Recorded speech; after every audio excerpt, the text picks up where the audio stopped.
The study that we just conducted was to examine the corporate social responsibility policies of around 250 companies.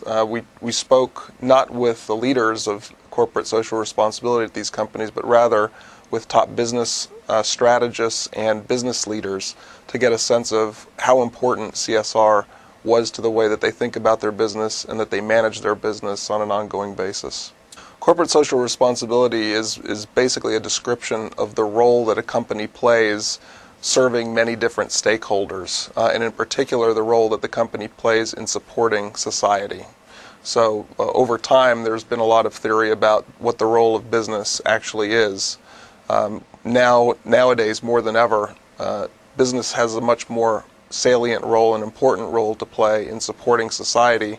And indeed, many businesses are trying to find ways to simultaneously do well financially at the same time as they're doing something positive for society. And that's really what corporate social responsibility is about.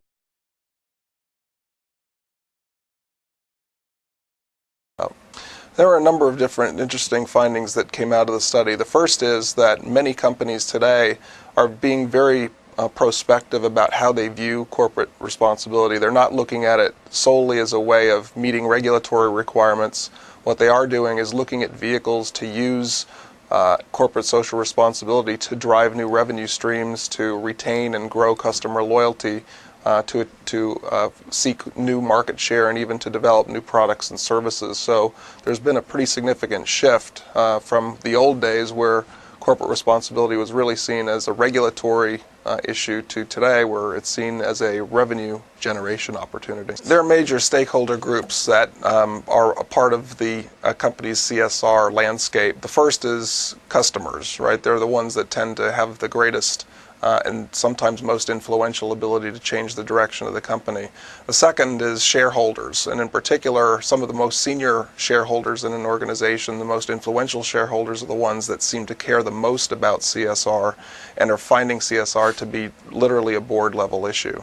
So, and why is that the case? It's because CSR has the ability to build up or damage a brand almost instantly. So because of that, because there's high risk but also high opportunity, it has become a board level issue for many companies. And what we found is that 3/4 of the companies we surveyed didn't understand any of the expectations that their customers had about their CSR activities. And beyond that, only 16% of them had engaged the customers in any way to find out more about what the customers were looking for. More than 2/3 of the companies we spoke with see CSR really as a new revenue generation play, or at least the ability to create stronger connections and retention of market share with their core customers. So it's very much a growth play as opposed to a risk mitigation play. CSR will have a profound impact on business going forward. The reason is because consumers care about this issue and they're making buying decisions based upon CSR performance of companies.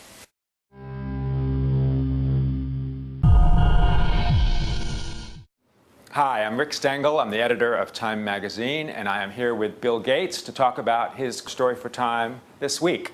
Welcome, Bill. Thank you. It's all about your big idea of creative capitalism. I'd love you to tell our readers what the heck creative capitalism is. Well, capitalism's done a great job for the people who are well off. But if we look at the disparity between the poorest and the rest of the world, that gap is growing. And so the question is, can we take some of the caring and innovation power, the resources of corporations, and get them to focus more of that on the needs of the poorest?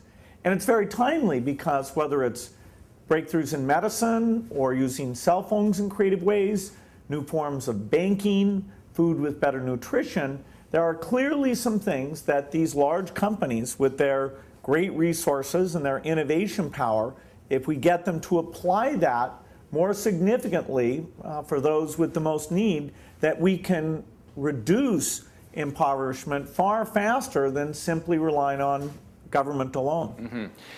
You write about how this idea mixes two primal human impulses, the self-interest that we all have and the desire and willingness to do good and help others. How does creative capitalism mesh those two impulses?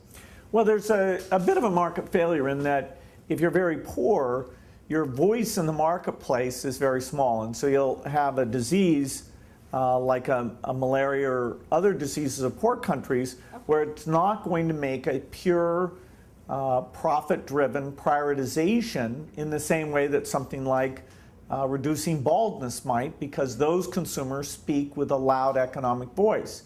So how do we alleviate that? Part of it is a view that young people really do want to be involved with things that are helping the poorest, that they want to associate themselves with a company who's taking some of their innovation power and prioritizing it for these needs. Now, there are people like C.K. Prahalad who pointed out that as you look at the needs of these consumers, you often come up with cost breakthroughs and you find a higher volume market. And so you can sometimes go down this path with it being purely sort of philanthropic, brand-oriented, just fulfilling the broad mission, and see that it actually does fit in with the more traditional way of prioritizing things. And that's fine with me. I think you've got to explore the space, and you'll find things that are economic and things that are more reputationally driven. Mm-hmm. Let's talk about the latter. Let's talk about recognition, because you write eloquently about how young people today are looking to work for companies that they feel are socially responsible. How does that help them? How does that even help their bottom line?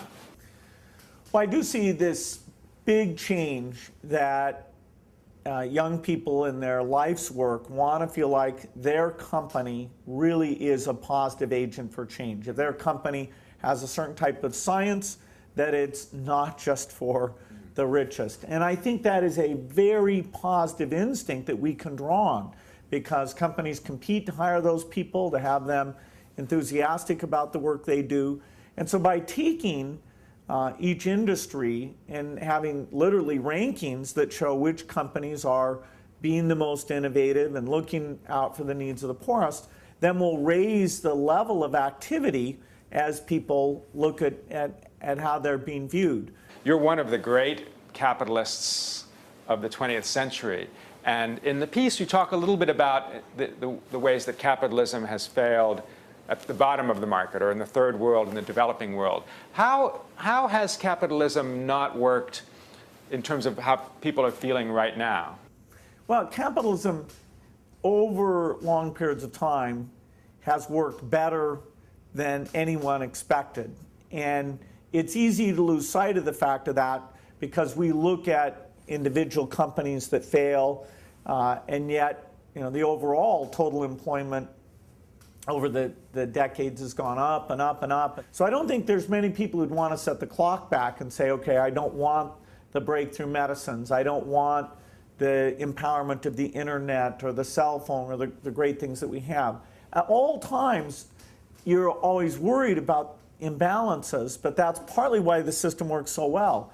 If there's a shortage of clean energy, then the high IQ people who understand those areas are drawn in. Right. Energy is a great example where I'd say there's 20 times as many brilliant people thinking about energy breakthroughs today as there were 10 years ago.